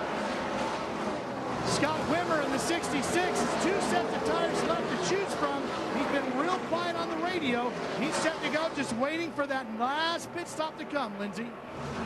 The number 1 car of Mike Wallace has made its way up to 5th place. Mike Wallace said that he always flies over the tracks he's driving in his chopper. Today when he did it, he said this place looks just like a teardrop. Right now he says the car is great. They're going to pit with 10 to go. Ralph? The 99 of David Rudiman is desperately in need of more front grip. That seems to be the problem that he is having to make the 99 as good as it can possibly be if he wants a shot at winning this thing. The 27 car of David Green has had a horrible night, as far as David will tell you, the way the car is running. But when you look at the running order, he's sitting in 7th. At one point in time, he thought he had a possible broken shot, and right now, he says in his current run, it's the worst it's ever been. But Lindsay, he's still solidly in the top 10. Right behind David Green sits Kenny Wallace. Kenny Wallace is feeling great in his car right now because it was a little bit tough in the turns, but when they brought it in, they made an air pressure adjustment. Kenny says you guys did a great job. Ralph? Harvick's car was very tight just before this last pit stop. When they went to work on it, fixed it, and now Kevin says the car's in pretty good shape. Of course, he'll have one more shot to make another adjustment on it. And as we ramp up the top 10, that takes us to Reed Sorensen, who won this race just a year ago. He, too, is still lacking front-end grip on this car. And, Alan, they're planning on pitting around lap 170. which is about 22 laps from right now. In the battle for the lead, these two have been going at it. But when Carl looks in his mirror, here comes Clint Boyer. He's the fastest car on the track. He's caught these two. We're fixing to have a three-way battle for the lead, Alan. Boyer has had what he told me earlier today was the winning car the last 2 weeks that they didn't win with. He might have it again. That thing's come alive here, ladies and gentlemen. Boyer from Emporia, Kansas. Side by side. Battle for the lead. Yep, here we go. Carl just can't quite make it stick underneath Hamlin. Now, when Hamlin got the lead back from Carl Edwards, it looked a lot like the way Carl got the lead from Denny. Well, Carl dove under a slow car, a lap car, passing him, and the guy squeezed him down onto the apron, got Carl sideways, and it was the opening that Denny needed. He drove back around Carl. Carl's obviously a little bit faster than Denny. When he got in front, Denny couldn't challenge him. And now that Denny's in front, Carl is just wearing Denny out. And here comes Boyer. This will be fun when they all three get there. Yeah. So, 50 laps to go. About to have a three-way race for the lead. Another pit stop coming up. Let's take our break now so we can come back and see what happens up front here. Denny Hamlin, Carl Edwards have been the class of the field tonight, but company's coming in the form of Clint Boyer.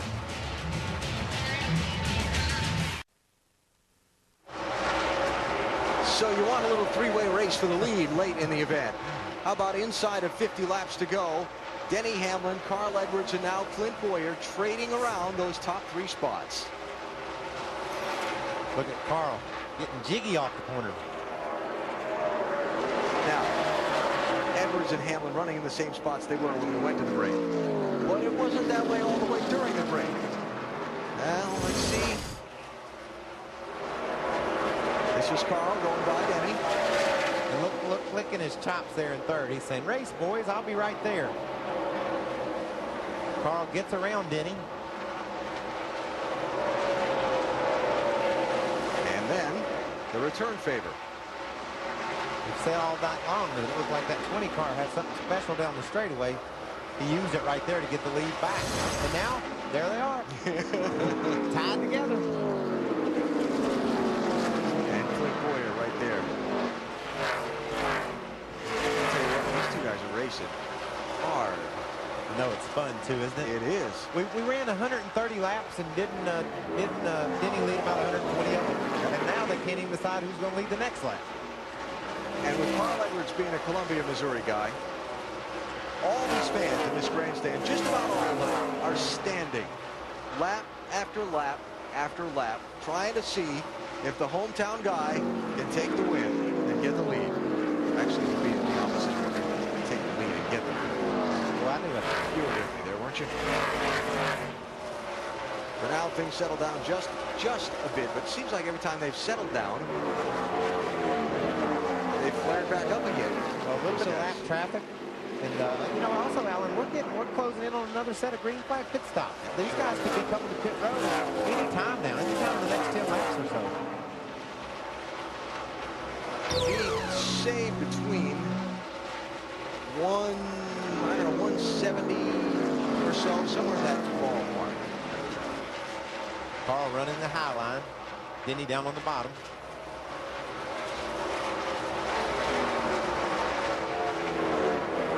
From the pit of second place runner Carl Edwards. Here's Lindsay. You guys talked about all of the Carl Edwards fans standing up. Well, one of them is sitting on top of his pit box. The boy that you see is a 15-year-old Josh Basinger. And Josh Basinger is a child that first met Carl Edwards back in sometime after 2000. He's a child that suffers from a disease of the nervous system. He is here through Make-A-Wish, but Carl became such good friends with Josh that he invites him to his races. He was in a truck race with Carl a couple years ago in Daytona. He said, Josh, I'm going to win this race for you. Carl Edwards did. He made it to victory lane. He gave Josh the trophy. And today, he's hoping to do the same exact thing, guys.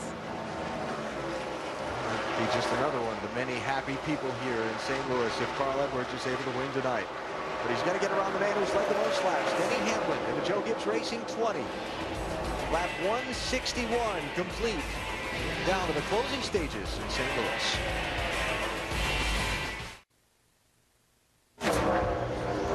A lot of NASCAR racing coming your way next weekend from Indianapolis. First Saturday, 10 a.m. TNT. Bud Pole qualifying from the Brickyard. And next Saturday night, 9 o'clock Eastern Time, NASCAR Busch Series racing from Indianapolis Raceway Park. And a week from tomorrow, 1:30 Eastern Time on NBC, the All-State 400 at the Brickyard. We start with Bank of America, countdown to green.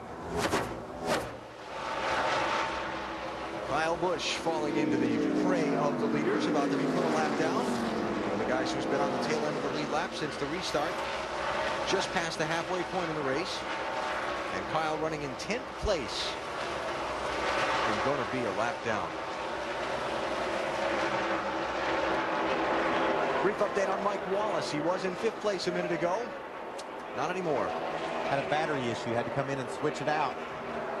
It's a shame that car was running so. Mike's done a great job in that car. You know, he got in it partway through the season and sharing it with Cale Gill. By the way, I'd like to congratulate Cale, Mobile, Alabama native. Won the Parker race last night for the 30-lap overtime performance, which I'd never had heard of before.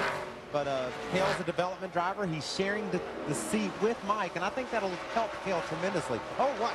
Battle for the lead. Imagine that. Edwards by Hamlin. Hamlin's going to try and double back. This has been good. Look, Carl got up high. You saw those marbles start to flare out from his tires. I'm sure you heard it hitting on the bottom of the car. Probably made him back off and gave the lead right back. Did he ever? He didn't even lead the lap, did he? Not that one, no. So, Hamlin back out in front. And they are bottled up in traffic again. Wow. These two are making twice as efficient. Or just about since we came off of the last pit stops under the green and then the caution. Look at these people all standing. And they're seeing a great race between these two. Every time, like you said earlier, Alan, every time you think they got it sorted out, yeah, here comes the other one. Charging up and trying to take the lead back. Carl's got to run off 2 there. Look how high the front end of that car is up on that straightaway. Even the way it sits down in the corner. Wait till you watch the All-State 400 from the Brickyard next week. You won't see any of that going on. Yeah. Those cars will be sealed straight to the ground all the way around. Here, it's a different story.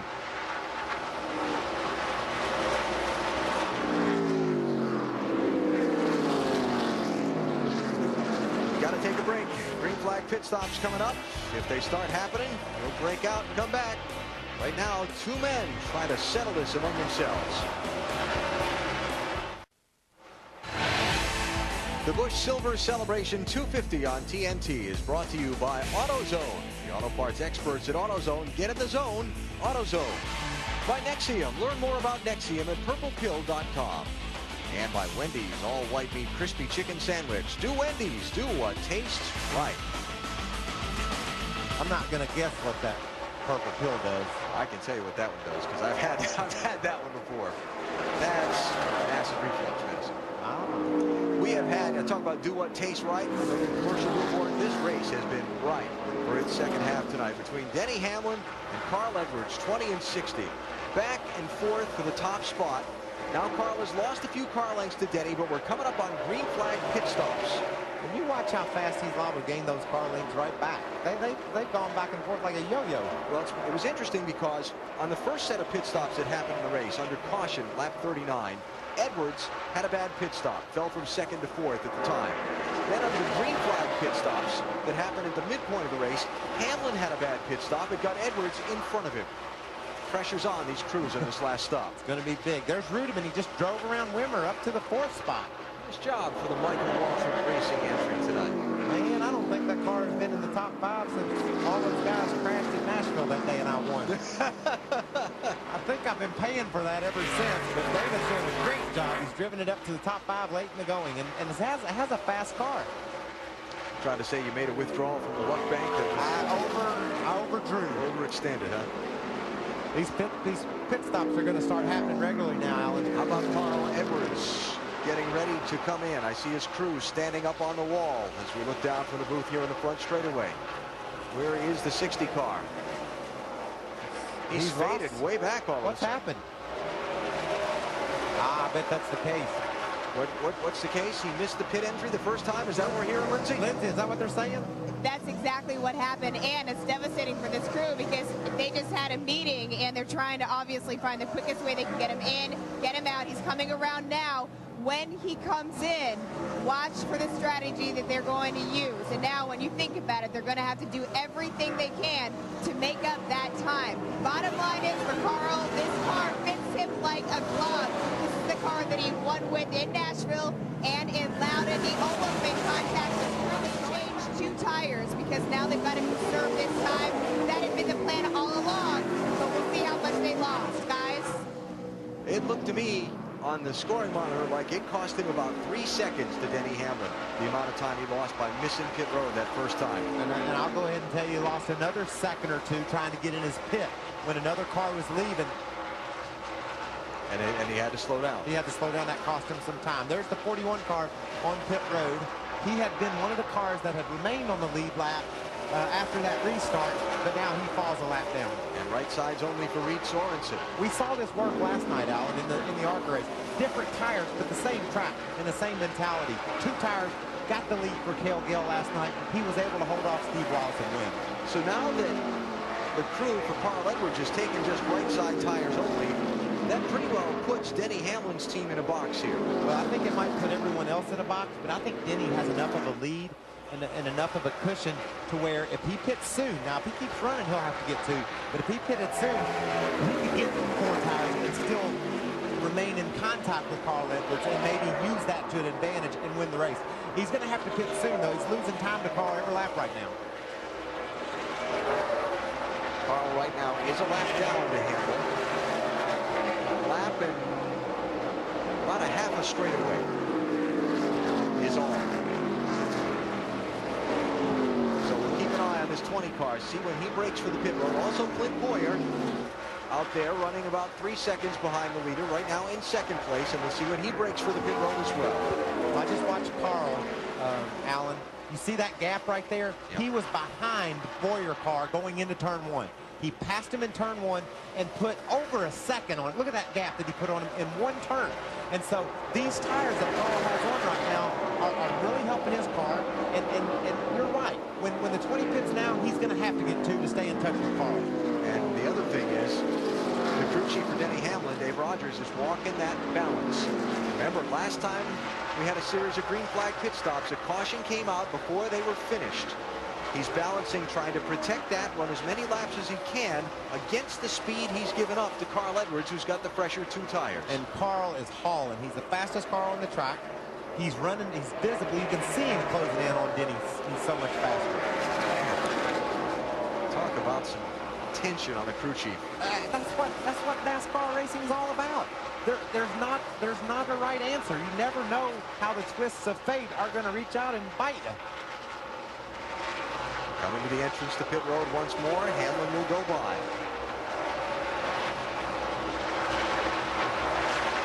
And he'll come around and make it 17 laps to go. Denny Hamlin has led now 161 of the 183 laps that have been run tonight. It's not going to count if he doesn't lead the last one. Well, his crew chief is really taking a chance here. This green flag stays out, Alan. He's going to come out well behind Carl Edwards. Ralph? The problem with the 99 is they are out of gas. David Rudiman has coasted the 99 to a stop. I'm struggling to see if he get it started up. Wow. And it's still not ready to go yet. It was a great run they had with this car. Finally, they get it going, but it has cost them terribly running that car out of gas. Yeah, that was a top 5 finish, probably just evaporated there. Rough day on pit road for that crew. Boy, I'll see hard, buddy, see hard. All right, watching for the leader.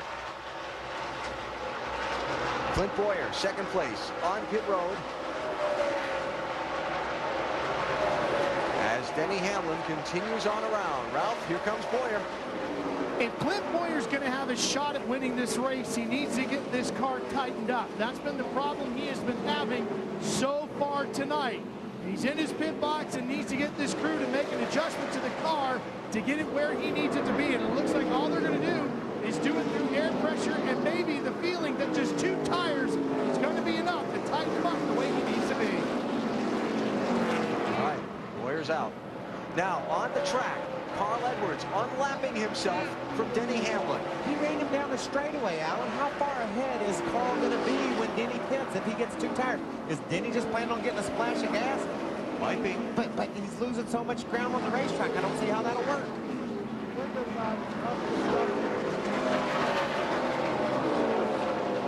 9. So we'll see how long Hamlin waits till he pits. The David Ruderman car, the bad news continues, going to have a penalty for too many men over the wall.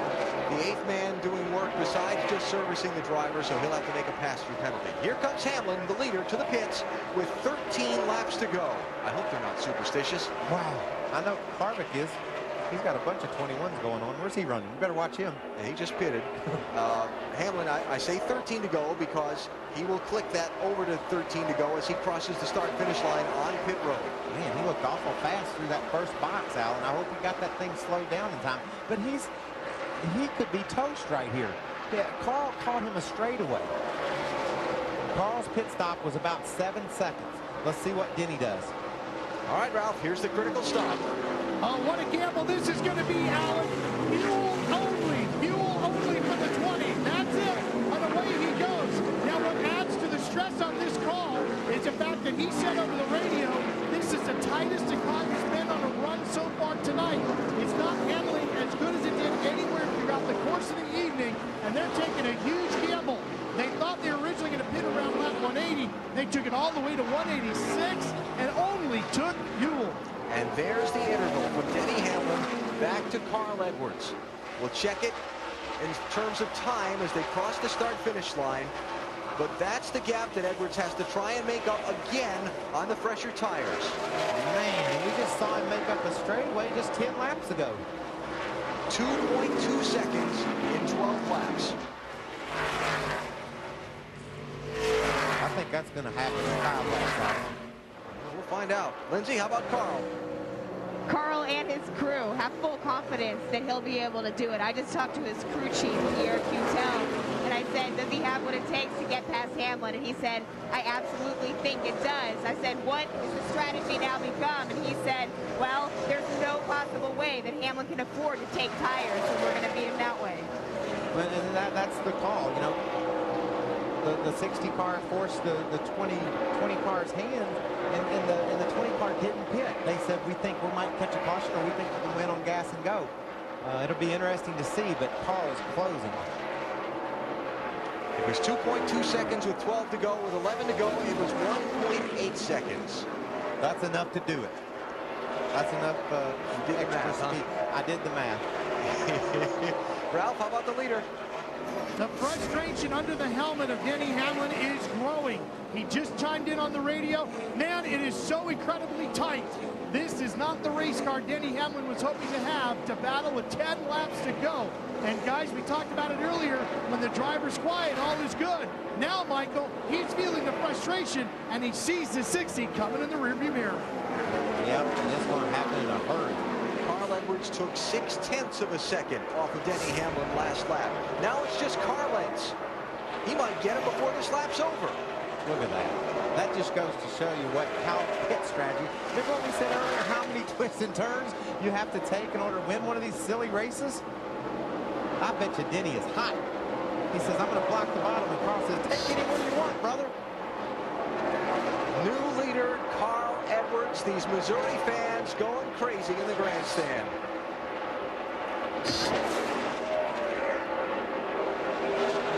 Just over 8 laps to go for Carl Edwards. But there's just over 8 laps to go. And if the caution comes out now, some of these guys shoot to pit road. Ooh, it'd be crazy. Oh. What a race of ups and downs. The green flag, pit stops followed by the caution flag, the pit stop problems both these drivers had earlier, then the tremendous hard-fought racing between the two, back and forth, trading the lead. And you know, and Pierre looks like a genius now. He stopped early, got 2 tires, forced Denny's hand. Denny didn't respond. what if the caution comes out during the time in which Carl had pitted and Denny didn't, and then all of a sudden Pierre looks like a Dumbo. I mean, you can't tell what's going to happen. More on Carl from Lindsay. Well, Pierre just got on the radio to Carl and said, Carl, you got the car exactly where you want to be. Hang tight, just finish it up. Well, I think Carl's in that mode right now. He understands that barring a caution, he just has to keep it between the fences. He also understands that if a caution comes out, Pierre better be ready to make another decision in a hurry. See Carl Edwards running right behind David Green. 27 car, last car on the lead lap, 7th place. Nice drive tonight for the former champion Green. He was very confident about his car. We talked to him before the race, and he felt like he was going to have a good night, and he was right. He's been real steady. Getting ready to go a lap down here with just 6 laps to go. Carl Edwards came into this race second in the championship, a mile behind Kevin Harvick. He's not going to gain a lot of ground tonight as Harvick runs in 6th place.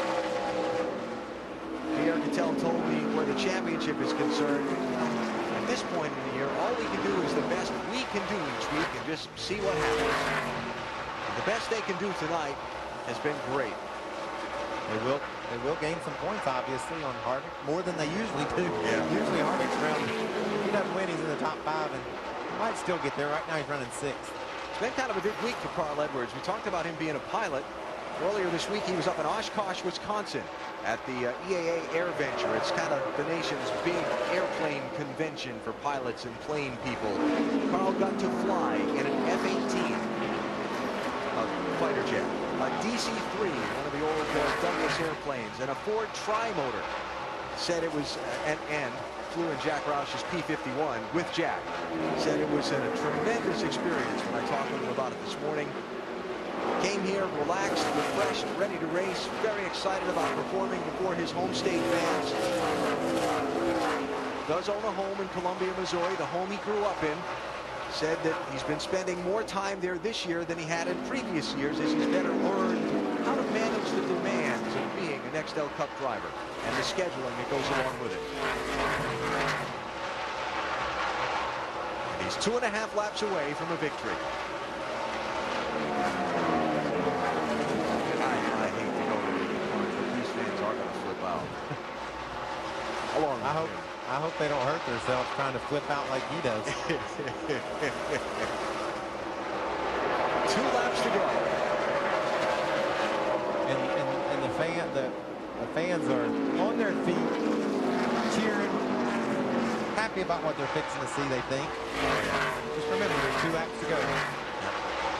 I've seen these drivers mess up with less to go.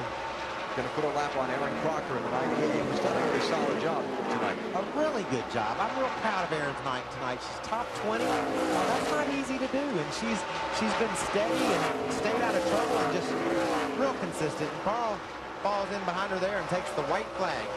Final lap here in St. Louis tonight for Carl Edwards of Columbia, Missouri. Looking for his 4th NASCAR Busch Series win of the season. A tremendous fight between he and Denny Hamlin, but Carl's crew got the strategy right, got him out in position to take advantage of fresh tires and speed to get by Hamlin and take the lead with 9 laps to go. Final corner coming up.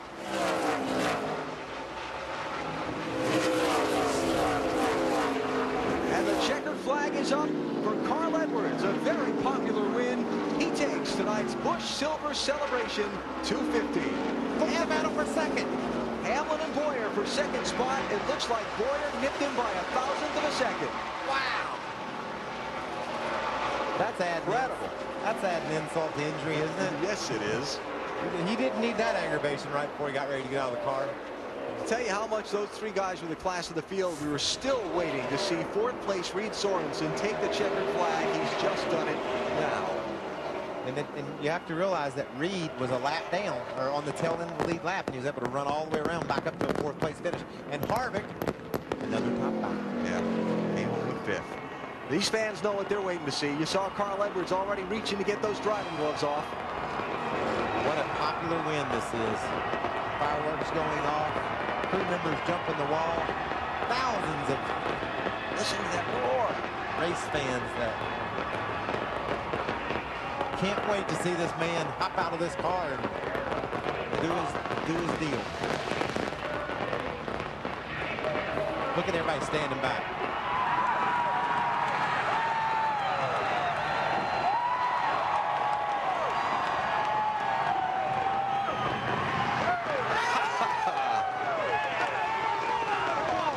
Best one yet. Definitely one of the most energetic ones. How can you not be pumped up, Alan, listening to all these fans show their appreciation? Something to him. Wow. They're going to steer Carl over to victory lane. We will take a break, come back and talk to him there. Carl Edwards from Missouri wins the Gateway International Raceway just outside of St. Louis.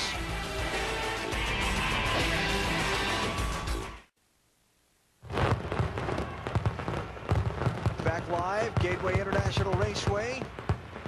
Our freecreditreport.com race recap. Carl Edwards with his 4th win this season. He led 26 of the 200 laps. Denny Hamlin led 169. But it was Carl who came up with the win. Ralph?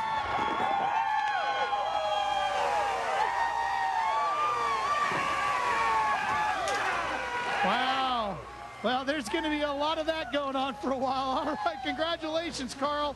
I know winning here meant a lot to you, but can you put it into words for us what it means? I can't even tell you. I just got to thank PK. I almost really got us there wheel hopping into the pits, and he made a great call.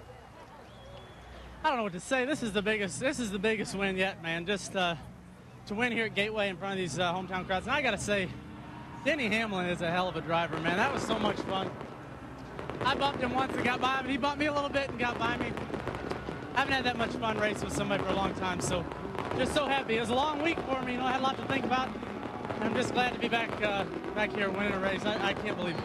As tough as the racing was on the racetrack, it looked like the tough decisions in the pits made a big part of the difference. How tough was that call for you guys? It was easy for me. I've determined that PK, Pierre Cutel, is a smart individual. I got to thank everybody in the engine shop, everybody at Hinkle, Office Depot, Coca-Cola. I didn't have to make any decisions, man. I just got to drive a great race car. And just, once again, Denny Hamlin, I can't say enough. What a great driver. Carl, congratulations. You won your home state race. Let's go to Lindsay Zarniak. Thanks, Ralph. Clint Boyer finds his 5th second-place finish in the Busch Series this season. I mean, you're going to win one soon, man? I tell you, these guys, I told them this week, we keep knocking on the door like that, and it's bound to come. Just really proud of all the guys on the AC Delco Chevrolet. Everybody in the Busch shop has been working hard. These 2 Busch cars are second to none out there, and we're showing it. You know, really proud of them, and it's coming. Getting anxious, but you know, I know it's coming. You started 11th. You ended up 2nd, but that wasn't without some hard racing there at the end. Tell me about that. Yeah, it was. You know, Denny, we had the tires and he didn't, and you know, he did what he had to do to try to defend himself, and I did what I had to do. I wasn't going to wreck him, you know, I wasn't going to put us in that situation, but you know, I nudged him a little bit, and I'm sure if it was in the same situation, he'd do the same. But just good hard racing. Congrats to Carl.